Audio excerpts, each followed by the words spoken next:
Well, my name is Marshall Walter. I'm not the normal preacher here. Our lead pastor, Jordan Baker, is out of town this week.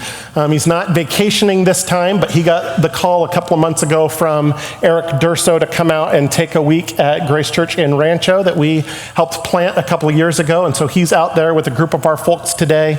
We have some people that were here previously, and Mrs. Berthelson's getting baptized today. So they're out there for that too, which is just a really sweet thing. So a bunch of our folks went out to support her daughter Casey and to be a part of that. And so we're excited about that. Glorious opportunity. I am very thankful to not do this week in and week out. I'm very thankful for the ministry of the word that Jordan brings and just his friendship and faithfulness over the years. You guys get to see it a couple of times a week. I get to live it day in and day out.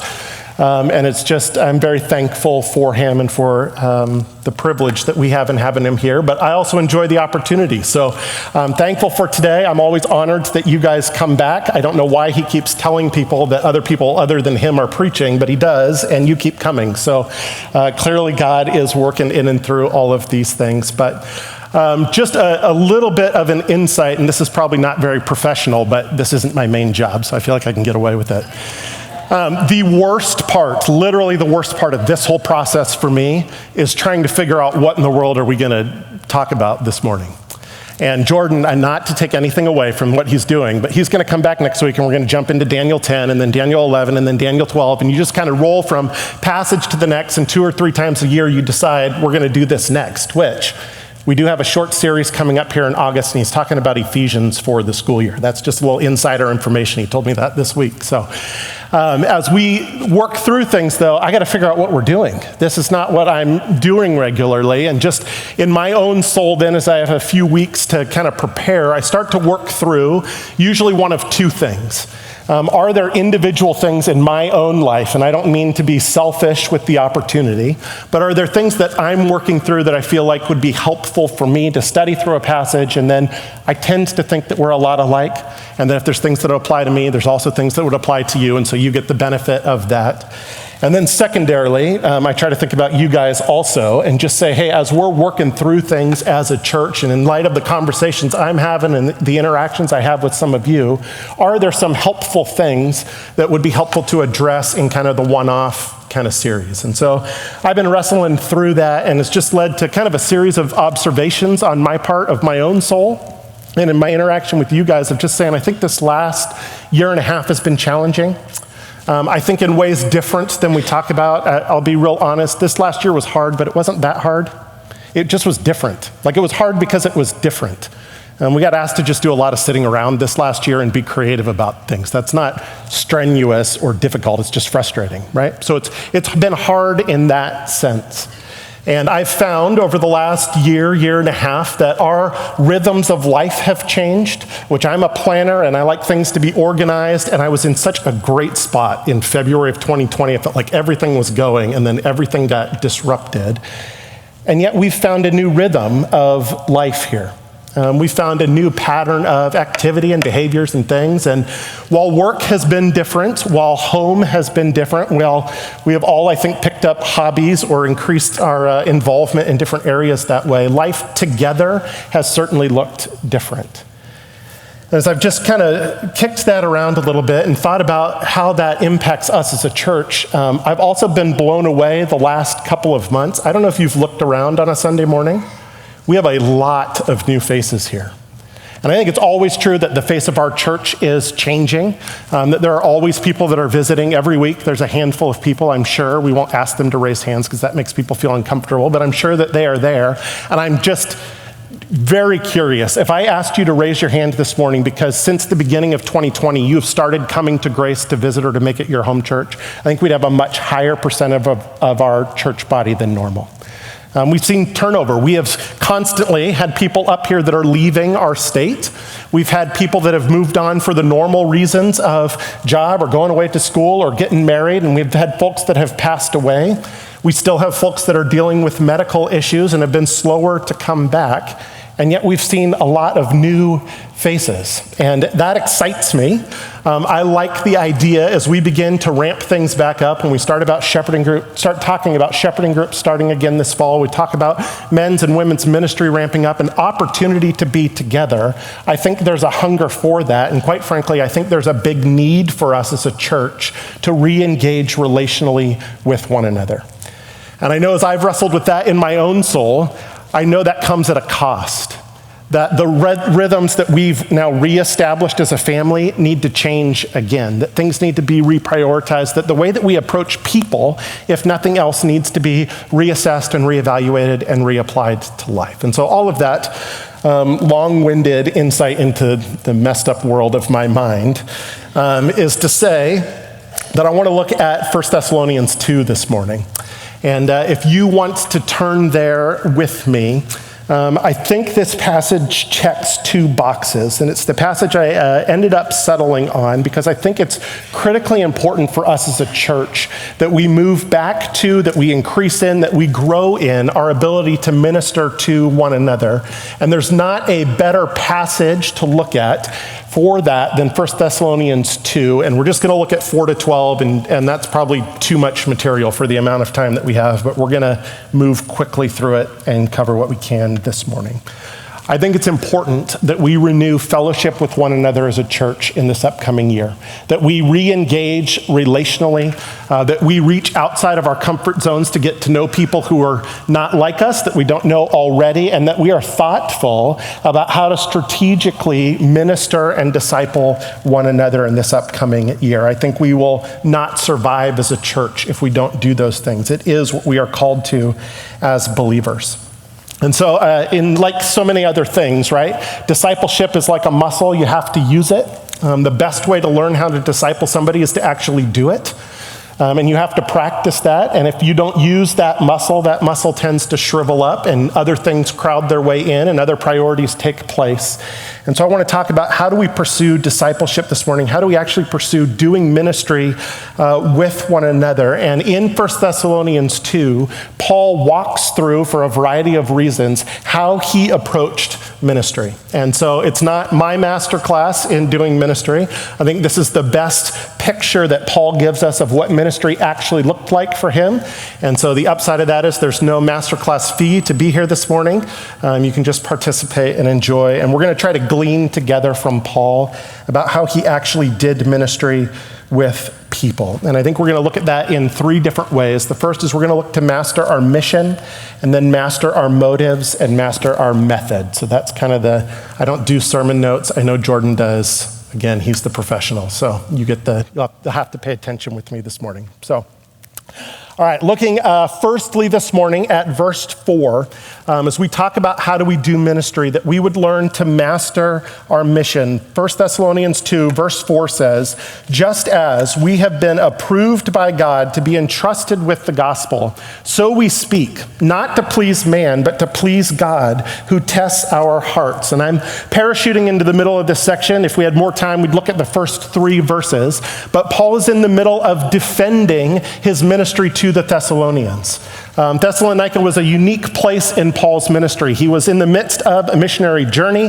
He had been persecuted. He had been run out of towns. He's been beaten up. He's been imprisoned. And now he arrives at Thessalonica. And to the best of our knowledge and understanding, he's only there for a few short weeks. Most conservative commentators tend to think about 3 weeks that Paul had of ministry in Thessalonica. And the beauty of the ministry in Thessalonica, and if we go back and we had looked at chapter 1, we would see that they're thriving. This is a church that is growing, that is excelling, that has been transformed by the preaching of the gospel, that the church has been established, that they're doing ministry, and their reputation as a church within both their community and their whole region was phenomenal. People were talking about Thessalonica and were saying, what has happened here? Because these people are a different people than those that we knew before.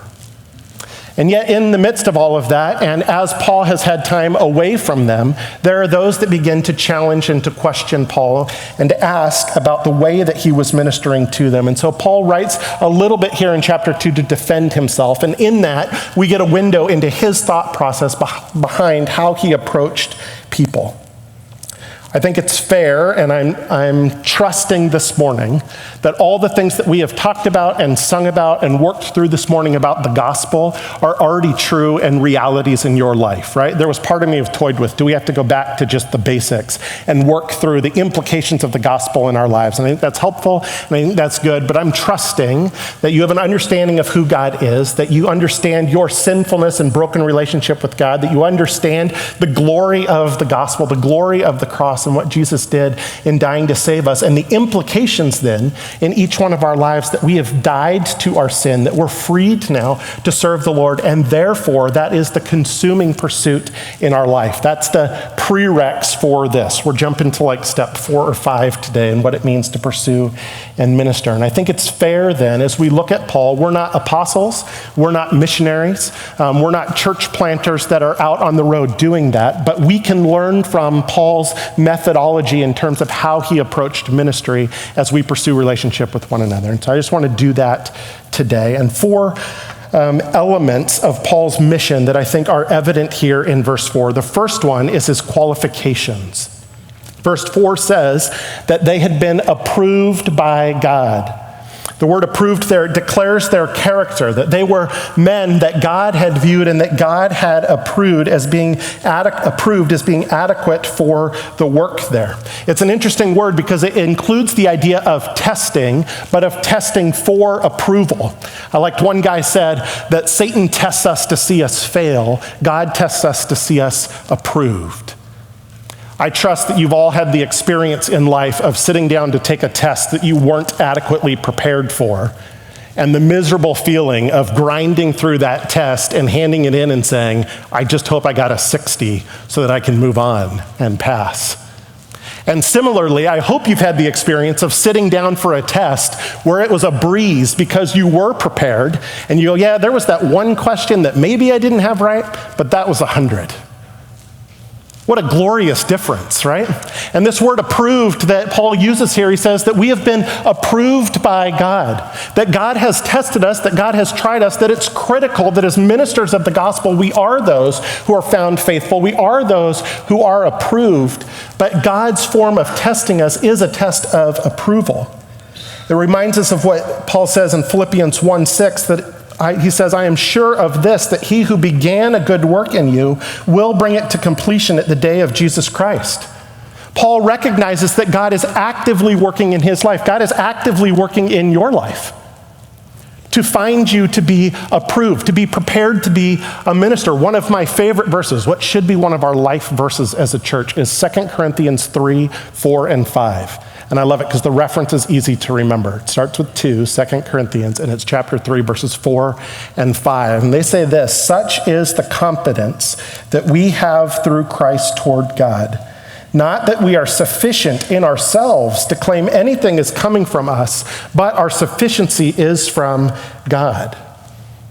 Paul's declaration of approval as a minister of the gospel wasn't because he was great. It wasn't because he had it all figured out. It wasn't because he was the one seeking after God that we sung about this morning, but that God sought after him. And God was being faithful to complete the work that he had started in him. And God was the one that was making him adequate or sufficient for the task that God had given to him. God always requires approval of his ministers. And the beauty is God is the one who approves his ministers. And so we labor and we strive to be faithful to the things that God has called us to. And I think it's good for us as we think about life and ministry here at the church. One of my most frustrating things in coming to this church 20 plus years ago was I had grown up in one church in Beaverton, Oregon. I had served there my whole life. I had served in a variety of capacities. I had led in different areas. I had led Bible studies, and I got here, and do you know where I started? Back at the bottom. We need help stacking chairs, and we need help in this area. We don't need you to lead anything. In fact, we don't want you to lead anything. Why? Because a minister of the gospel has to be approved. They have to demonstrate character over time. They have to demonstrate faithfulness over time. And as we engage here, and as many of you I know are new here, fight the fight to be faithful where God has placed you here. There is plenty of opportunity for ministry, but ministry always starts with faithfulness so that God can approve the work that we're doing. And the approval that Paul and his fellow workers had received resulted in a benefit, that they were entrusted with the gospel is the second thing that he identifies in verse 4, that there was actually something that was granted to them. There was a reality of their life that they were entrusted with the ministry of the gospel. We have all been entrusted with this same responsibility. If you are a believer, you are a minister of the gospel. We're called to be ambassadors. We're called to be representatives of God here on this earth. That's actually what it means to be human, particularly for those that are found in Christ, is called to be ministers of the gospel. And so we have an obligation then, a stewardship to communicate that to others. Look at what Paul says in 1 Corinthians 9, verses 16 and 17. I'll read them for you. And there it says, if I preach the gospel, that gives me no ground for boasting. For necessity is laid upon me. Woe to me if I do not preach the gospel.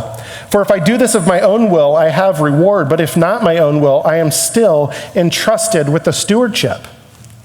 You are a steward of the gospel message that's been entrusted to you. You are tasked with defending that. You are tasked with giving an account for that, to be a minister of the gospel to the people that God has placed in your lives. And that's what Paul says here next in verse 4, right? Look at what he says.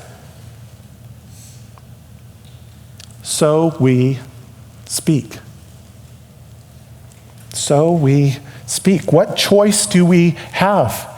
This is our glorious responsibility as ministers of the gospel. What else can we do?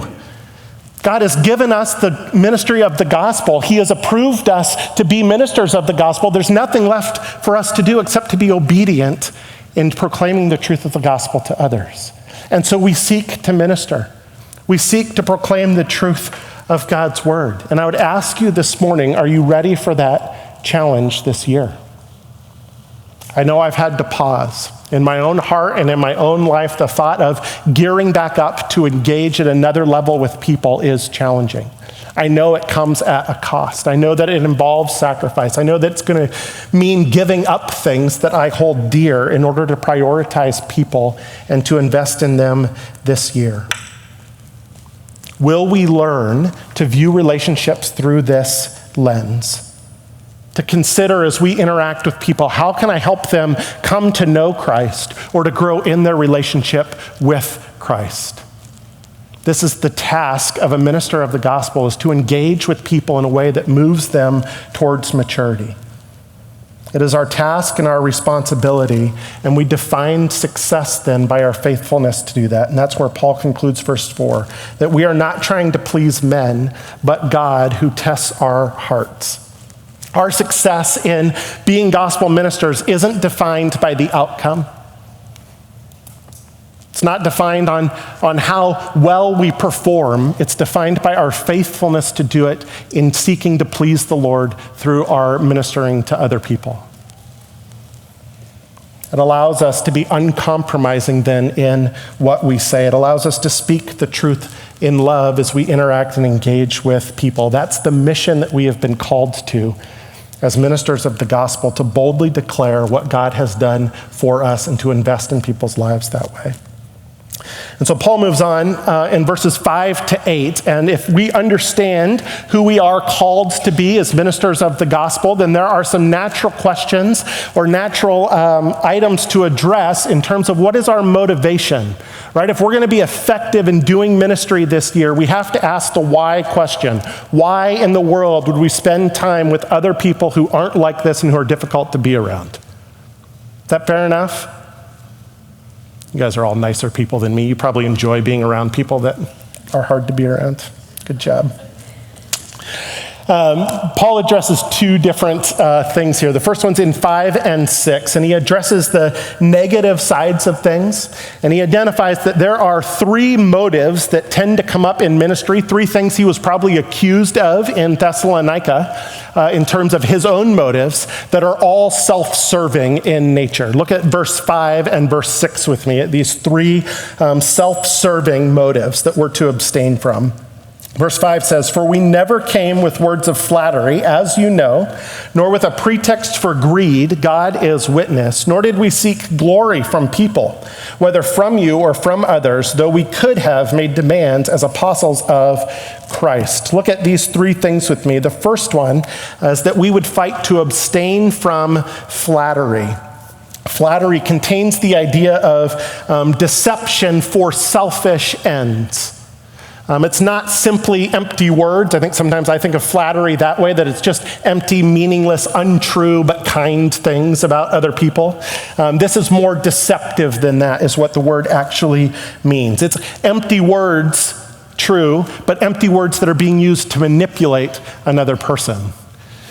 Our son turned 5 this summer, and he's a perfect example of this.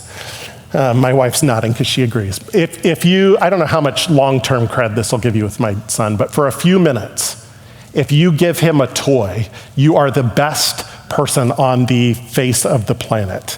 We went to Walmart, and his birthday's June 22nd. He got some birthday money from grandma. We went to Walmart. He's had his eye on a Spider-Man action figure toy.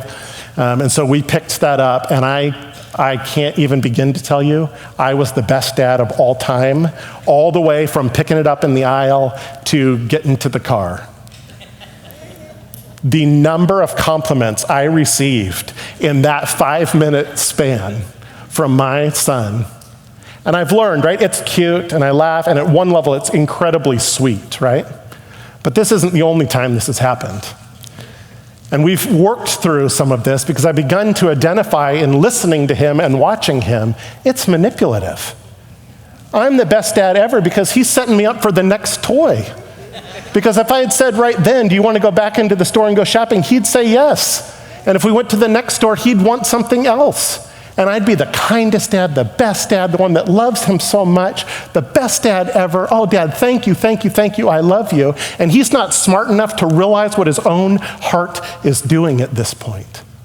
But his motive is absolutely the flattery that Paul's talking about here. One of the things that we need to be on guard about in our motives as we engage with people is this idea of flattery, that we would begin to manipulate people for our own ends. That we would use them for some other purpose or for some other reason. And it's incredibly dangerous in actually ministering and caring for people because it begins to lead you towards taking shortcuts as you engage in relationship with them.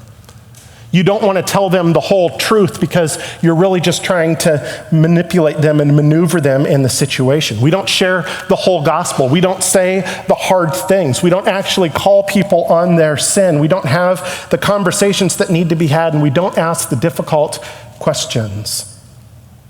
It's the whole idea of living to fight another day is great and wise at points, but you actually have to fight sometimes. We actually have to say the things that need to be said and not just manipulate a person to resolve and be done with the situation in the moment. It is flattery that seeks to say empty things or to tell people things that we think they will want to hear if it shortcuts the actual process of caring for their soul. And Paul warns us against that here. Secondarily, he warns us to abstain from greed.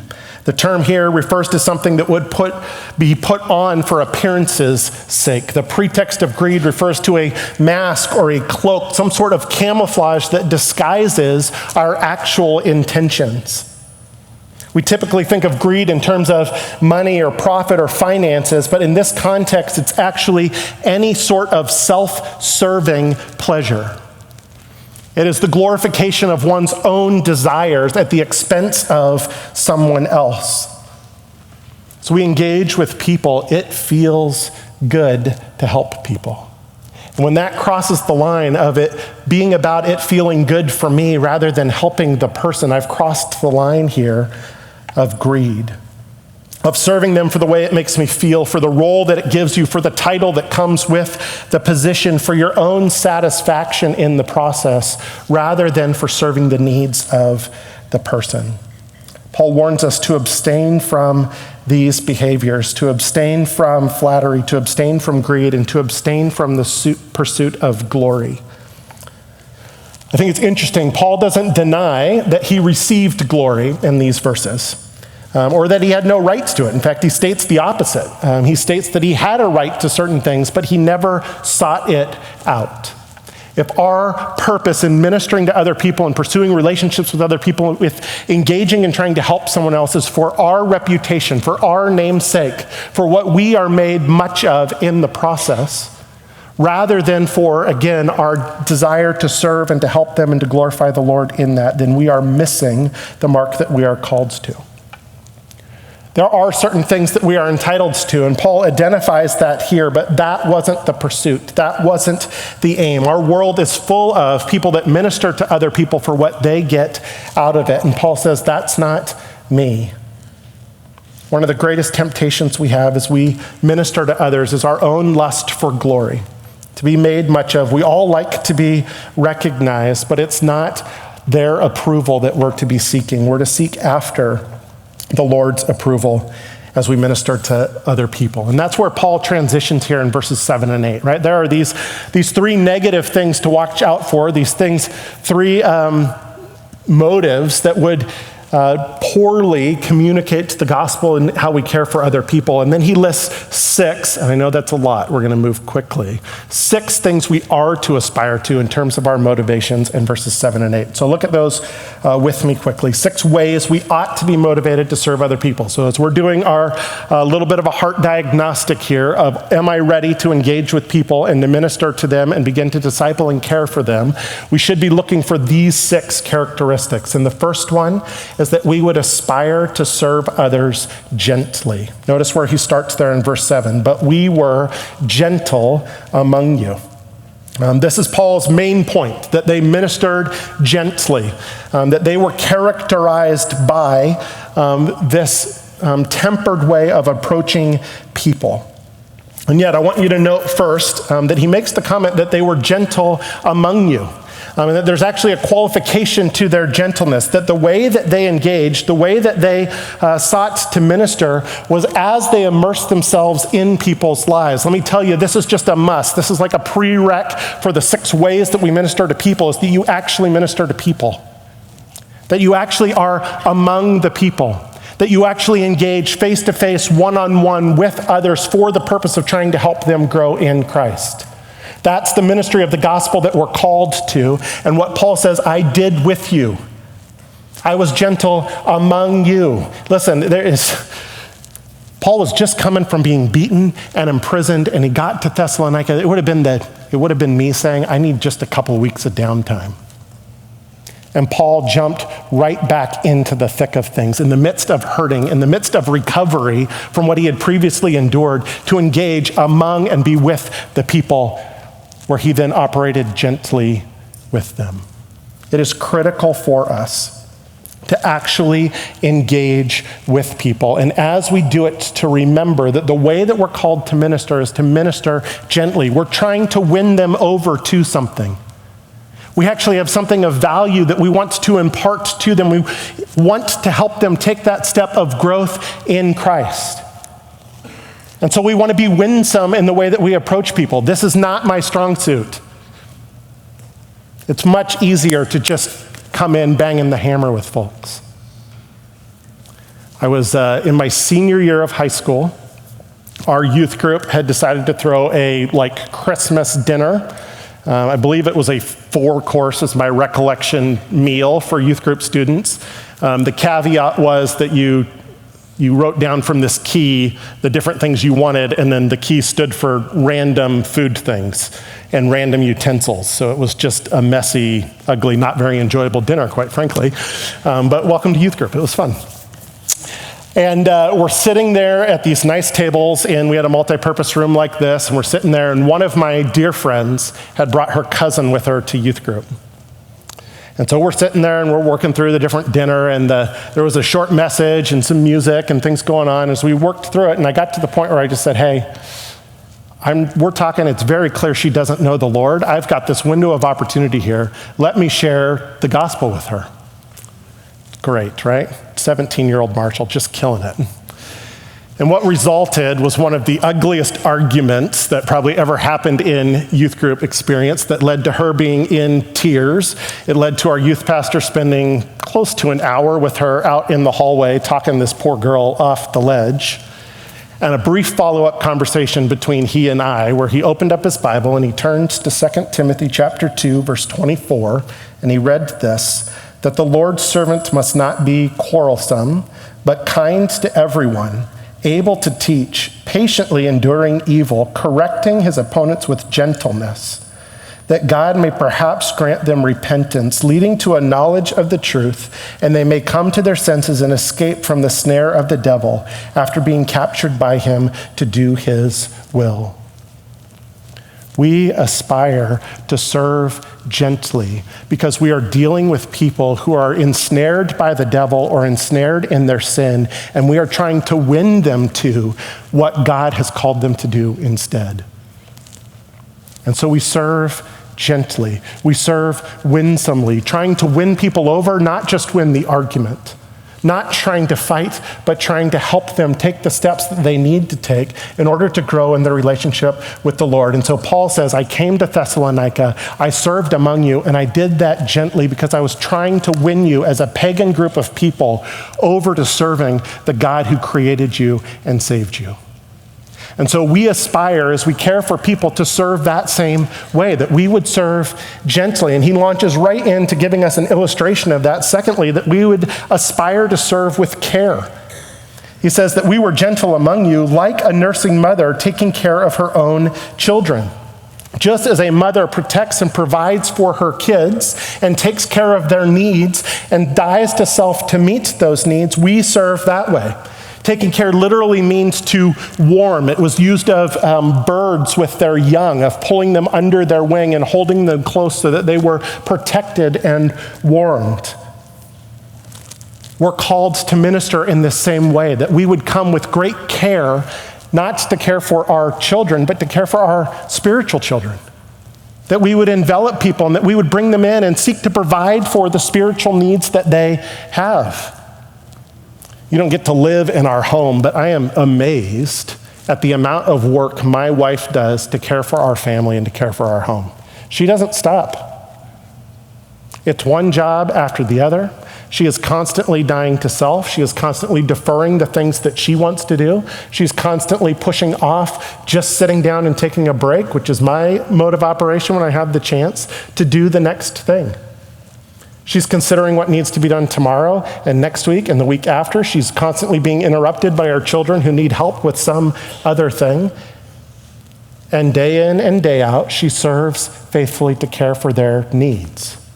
Now, she's amazing, but I also know she's not alone in this room. This is the biblical call to motherhood. This is what we are tasked to do. And it's the illustration that Paul draws from here that we are all called to do. That we would learn to become spiritual mothers to those that God has placed in our care. That we would come alongside them to meet their needs and to our own hurt. At great cost, with much sacrifice, that we would care for the people that God has placed in our midst. Selflessly, sacrificially, caring for those that God has placed for us to minister to. So we aspire to serve with great care, and we desire to serve affectionately. Paul says that we did this being affectionately desirous of you. It's a very rare expression. It's not used a lot of other places. It communicates strong love and strong desire for a parent for their child. Yearning, of longing, of love and affection and attraction to them. It was most commonly used as the phrase that was placed on a child's tombstone that had passed away at a young age. And the parents would put this term of being affectionately desirous for the child they had lost. We had a professor in college, Dr. Will Varner, that a number of years ago now, I don't even know how long ago, we had out to speak at one of our things, and about 9 months previous to him being out, his daughter Linda passed away. And I remember sitting with him over in the chapel and just asking him, hey, how are you guys? How are you holding up and how are you working through things? And I'll never forget his response. It says, I have trouble sleeping, and I mostly have trouble sleeping during the cold nights. I think of my daughter, I think of her body buried in that cemetery, and I have no means by which to comfort her and to warm her. And I know that that is a foolish thing. I know that it's not really her there, that she has gone on to be with the Lord, but that's how I feel. And it keeps me up those nights, not being able to warm and to comfort her. Affectionately desirous that the Lord would move and stir in our hearts, that we would develop a great affection for and a longing for, a desire for the people that he has called us to serve. We love them, we long for them, we are moved towards them. And fourthly, then, we serve them because of that willingly. That being affectionately desirous of you, we were ready to share with you. The word ready there indicates the idea of gladly determined. We were eager to do it. We weren't compulsed into doing it. We didn't just feel the obligation to do it. We were willing and eager to do it. Because of our great love for you, we are moved towards you. We are excited for the opportunity to minister and to care for you. We're not just going through the motions. We're not checking the spiritual box of doing discipleship or showing up for the thing. We want to be there. I don't know if you have this experience, but our shepherding groups are on Tuesday nights, and about 5:30, 6 o'clock on Tuesday nights, the most appealing thing to me in the world is to cancel shepherding group. I don't know if that's okay for me to admit or not. Like, I would give anything most nights to just say, we'll take the night off. Can we just get a break? We used to play the game back in college ministry of like, how many people have to show up for us to just kind of cancel it and just go get coffee instead, right? Like, what's the number? There's a part of, for all of us, because of our sin nature and because ministry is just difficult to say, man, it'd be so nice to have the night off. This is the opposite of that feeling. This is the 6:35 feeling of saying, yeah, but this is the right thing to do. It's what we've committed to do. And because we actually care about these people and like them, we actually are going to continue with group this evening. Or maybe better, it's the feeling afterwards where you go, that was such a great time. I'm glad we actually did it, right? Don't talk to 5:30 me on Tuesday. It's not a pretty sight.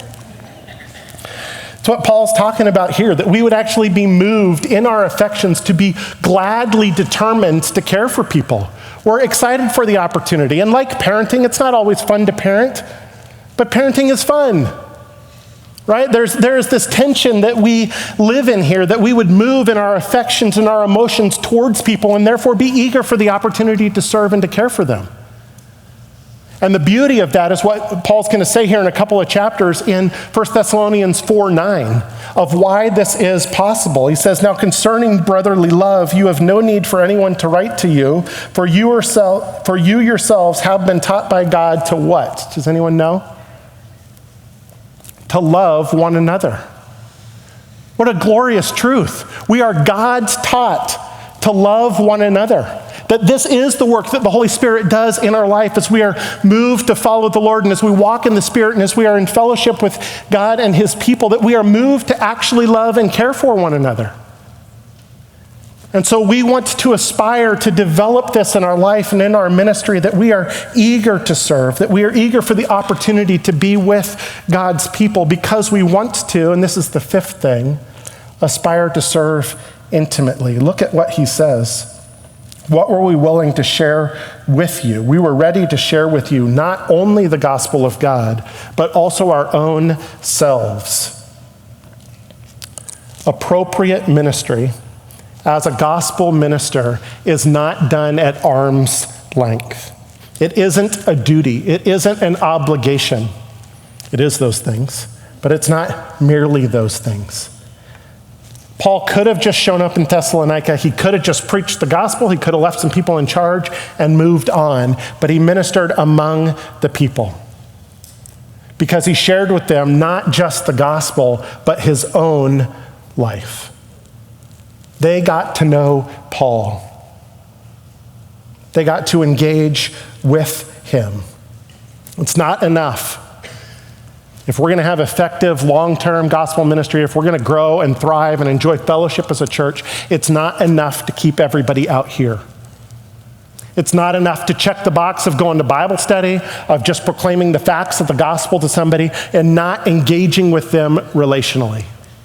We have to move towards one another in relationship if we're going to be effective in the long haul. Discipleship is designed by its very nature, by its very makeup, by the way that God has created it to work, to be more than just teaching. It's designed to be caught, to be seen as much as it is to be taught. Paul says in Philippians 3:17, brothers, join in imitating me and keep your eyes on those who walk according to the example that you have in us. Gospel ministry aspires to pair the message of the gospel with the example of our lives. That we would proclaim the truth and live the truth and let people see both. And so we aspire to serve intimately as we pursue ministry with one another. And lastly, we aspire to serve lovingly. Paul says, we did all of this because you had become very dear to us. It's more than just affection. It's deep-seated love and care and relationship with people. I don't know which is the better analogy. My folks live outside of Atlanta, Georgia now, and this is the feeling I get from my mom when we talk. Like, yeah, she's gonna cry. My mom cries about everything. My mom just misses us. She loves me. I know she loves me. She always tells me she loves me. She just misses us. There's deep-seated love and affection and care there. I know that I am deeply loved. I know that more than that, I am very dear to her. And marvel as we look at our church here, those of you as grandparents who have essentially adopted other families in our church as your kids and grandkids. I think it's similar to this vein of thinking, maybe more appropriate than the mother-son analogy. That as we engage and as we move forward in life and as we deal with people, that there are those that aren't your family that you have accepted as your family. And that you love them and care about them and you spend time with them. But man, when we watch, you come alongside some of those kids and you just bring them in and you clearly value and treasure and not just love them, but they are demonstrably dear to you in the way that you engage with them is exactly what Paul talks about here. That we would increasingly become the family of God, that we would be knit together in our relationships, that we would aspire to have that type of intimate, close family connection and care as we impart the gospel to one another. And so as Paul works through his model of ministry here, as he talks about the mission and what we've been called to, as he talks about his motives, the things that he did not do and actually pursued, he concludes in these last few verses with talking about his actual method of doing ministry with them. And so I want to close just in looking at verses 9 to 12 here today, and really three aspects of what our method of ministry needs to involve. The first one is that we have to embrace the cost of doing ministry. Look at verse 9 with me. Paul here says that you remember, brothers, our labor and toil. We worked night and day that we might not be a burden to any of you while we proclaim to you the gospel of God. The first aspect, the first element of our methodology in terms of pursuing other people for the sake of doing ministry is that you need to know that it's going to be hard work. Paul identifies that here, and really I think in that for us as a church, we need to embrace the cost. I know I am counting the cost of what sacrifice will look like this next year in order to do ministry effectively here as a church. How do I pursue people? What of my world and life needs to change to become more effective at that? And he touches on three ways that this is true. The first thing is he uses the term labor and toil. Paul says, I came to you with labor and toil. The word labor there refers to the physical exertion, the effort that he made to work, to care for them and to minister the gospel to them. And the word toil actually refers to the obstacles, the circumstances that had to be overcome in order for that ministry to be effective. That there was labor and toil. I don't know about your family, We've had a lot of gymnastics on the last couple of days. This is what happens when you have a white wife and an 8-year-old daughter. The Olympics are here. The gymnastics are on. And I've been reminded, gymnastics is not a regular part of my viewing world, but they consider 2 scores in gymnastics. You familiar with this? That there's and we looked it up last night just so I got the terms right. There's the execution score and there's the difficulty score, right? How well did you do at how hard things? And I thought, it's perfect. Gymnastics finally has a place. It's a great illustration for Paul's definition of labor and toil here. The labor is the execution score. Here's how hard we had to work. Here's the amount of effort that we had to expend. Here's the excellence in which we did ministry with you. And the toil is the level of difficulty that we faced in executing that work. Paul says, with great labor and toil, with strenuous effort, overcoming all of the obstacles, I came and ministered among you and imparted the gospel to you. There was great cost in Paul doing that. And he says, secondly then, that we did this night and day. And I love that he uses night first, right? Because it's like backwards. It's the idea and the direct statement that Paul was continuously looking to minister to other people. Without ceasing, he was pursuing opportunities for ministry. It's similar. We get jammed up every once in a while in 1 Thessalonians 5. I want to say it's 18, right? Where it says, pray without ceasing. And what does that mean? And do I have to somehow magically reach this spiritual level where I can sleep and pray at the same time? And I'm not sure how I would do that, right? Don't be overly literal in our interpretation of things, right? The idea there and the idea here is that we would do it in an unceasing way, that it would become the pattern and the habit and the method of our life. That we came and we worked and we ministered above you both night and day. Paul was not a clock puncher. He was not a start at 9 and end at 5 guy. Gospel ministry is unceasing. It is never ending. There is always more to do. That doesn't mean there's not time for rest or meals or bathroom breaks or sleeping. It means that we're training ourselves to view life and to view relationships through the lens of, how am I helping this person progress in their relationship with the Lord? How can I help them, exhort them, encourage them, come alongside them today so that they would grow towards maturity in Christ? And so Paul says, both night and day, I worked and I labored and I strove to help you take those steps. Which means as we think about applying those things, that life's got to look that way for us too. That we're going to have to give up our preferences on some things. That we're going to have to die to self a little bit. That we may have to deprioritize some of our hobbies and our other pursuits. That we may have to say no to good things in order to do the best things. It requires effort because it's difficult. And so Paul says that we came to you with labor and toil. We came to you and worked both night and day, and that's what he did. He says, we worked night and day that we might not be a burden to you. The term officially denotes working for wages, to engage in some sort of trade or manual labor. We know from Acts 18 that Paul was, what the term is tent maker. We're not 100% certain of what that actually meant in terms of a profession. There's, best I can tell, 3 good options for that. Either he was generally a worker of leather in any variety of applications. It could mean that he was a tent fabricator, that he did the sewing and stitching and putting together of tents. Or it could mean that he was a weaver of tents. They had tents that were made out of goat hair traditionally, and he may have been a weaver of those things. All of those are decent options. All of those have different strengths and weaknesses. None of that really matters for the point that he's making here. The point is that Paul was willing to engage in a trade, to work, to labor, to minister outside of the ministry that he was already doing as a minister of the gospel, so that he was freed up and so that he wasn't a burden to the church in Thessalonica. Thessalonica was a poorer area. They would not have had great financial means or the ability to support him. It wasn't a wealthy town.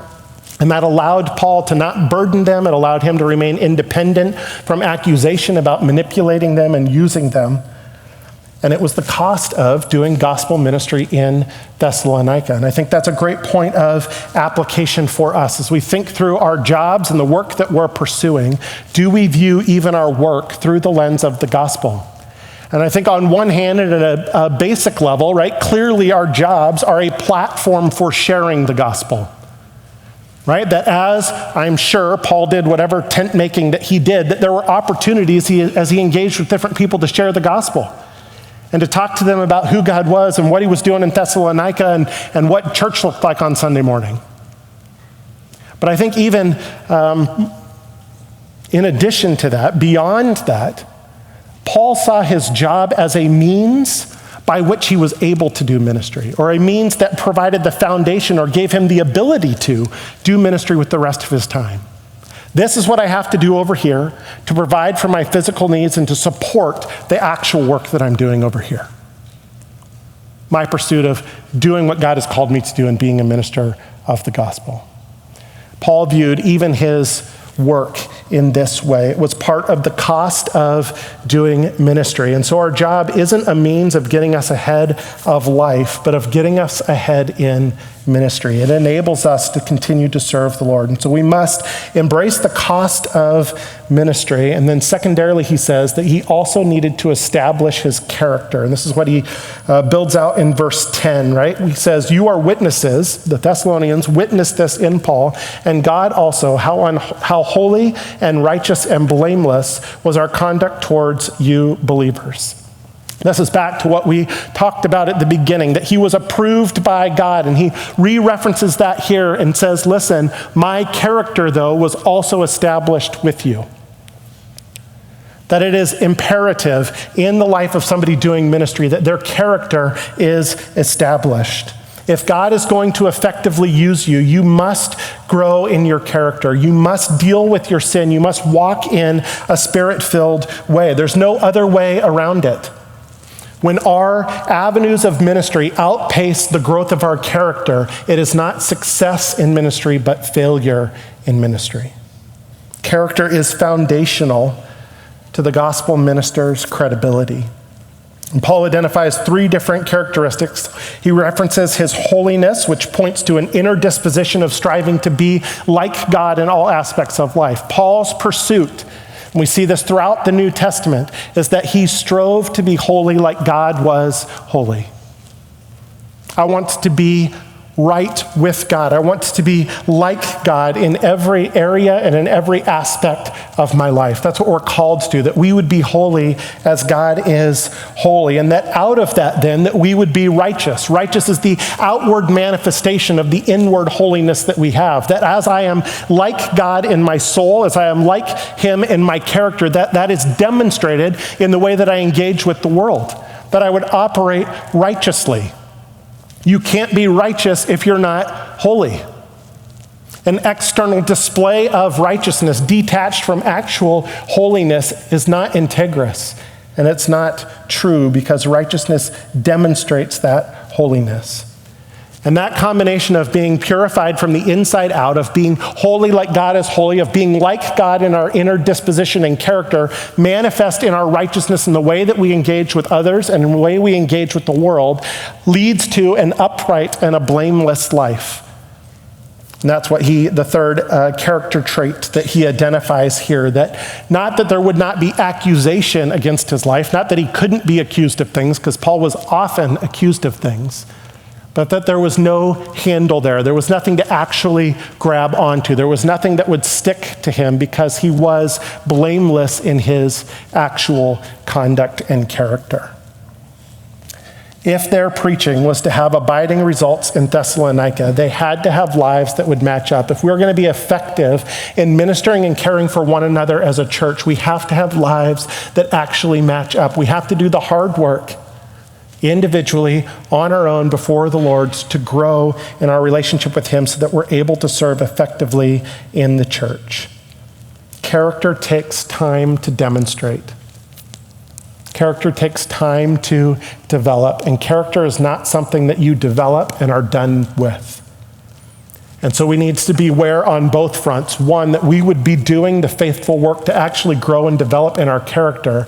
And two, that we would not reach the point where we feel like we've arrived in our character, because character has to continue to be proven over time. Just because you were qualified in the past does not mean you will be qualified in the future. And so we strive for holiness, and we strive to have our character established. And as we do that, as we embrace the cost of ministry and establish our character, then finally Paul concludes by saying that we need to execute our charge in verses 11 and 12. He says, "For you know how, like a father with his children, we exhorted each one of you and encouraged you and charged you to walk in a manner worthy of God, who calls you into his own kingdom and glory." The primary point, the charge that needs to be executed in these verses, is the idea of training. What we do as gospel ministers is train people to follow Christ. He says, "For you know how, like a father with his children, we exhorted each one of you." This is the overarching work of fatherhood, is to train your children, to help them mature, to help them grow up. He again references the individual nature of this work. He says, like a father with his children, we exhorted each one of you. That I can make blanket statements as a father, and there are times that that is necessary, but the work of being a father is the individual thoughtfulness of what does each kid need in terms of taking the next step in their growth and development. What individual instruction, what individual training? How do I walk alongside my daughter? How do I walk alongside my son to help them grow in their relationship with the Lord? Spiritual ministry is the same. We walk alongside people and we ask the question, how can I help them grow in their relationship with Jesus Christ? In contrast to mom, back in verse 7, right, and the gentle, caring nature of that, there is certainly still gentleness, but Paul is emphasizing the sterner side of that development and growth here in these verses. That we have different roles and functions even within our home. And I think it's an apt analogy. My wife does way more of the long-term lifting with my kids. She spends oodles more time with them than I do. She does a million little things with them all day, every day. I get tired just being home on Saturdays trying to keep up with what's going on. However, my work as a dad is more focused. It's more limited. We calculated at one point that on most days I have like an hour and a half or 2 hours at home with my kids when they're awake. And about 75% of that time is either eating, getting ready for the day, or getting ready for bed. My window with my kids is narrow. It's limited.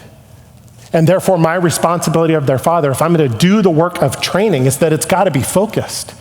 That it's got to be intentional, which means that we both play hard and we train hard. That I'm going to try to get quality time together, messing around and having fun, because I'm trying to make up for the lack of time we have to build that relationship where we actually care for one another, so that as they know that I care for them, they actually will listen to the training and instruction that I have to give them. And so we fight that battle. And men, I would just encourage you to not give up on this fight. That training our children is our primary responsibility at home.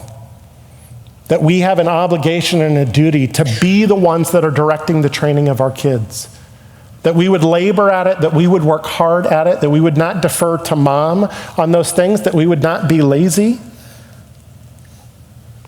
that we would not make her into the bad guy, that we would be the big guns in the situation, that we would lead by example, that we would be the ones to make the hard calls, to have the difficult conversations, to ask the pointed questions, and to be diligent to teach and to train and instruct and show our kids what it means to follow Christ. And by that same token, the same is true here. That if we're called to lead that way at home, we're all called to minister that way to one another here. That we would lead by example. That we would, as we engage relationally with one another, as we try to help people grow, that we would have the hard conversations, that we would say the difficult things, that we would step in and through the awkwardness to actually help train and direct a person in the way that they need to go to walk more closely with Christ. That's our duty. That's our responsibility. And I would say further that we need to be reminded sometimes that ministry in the home is not the end. Our culture views it that way. Often our Christian church views it that way. Our home is my home is the primary ministry that I have. Not because it's the most important and not because it's ultimate. Because it's the prerequisite, it's the qualifier for me being capable of serving here in the church, which is the goal. The home is the launch pad. It's the training ground for ministry in the church. If your home's not in order, you can't minister in the church. And so we all, men and women, work hard to labor in the home, to have our home in order, to learn the lessons of what spiritual leadership looks like there, not so we can go to bed at night and check the box and say we're done, we've done our duty, but so that our entire family can be freed up to serve and to minister to the body of Christ, to the family of God that we're called to minister and serve.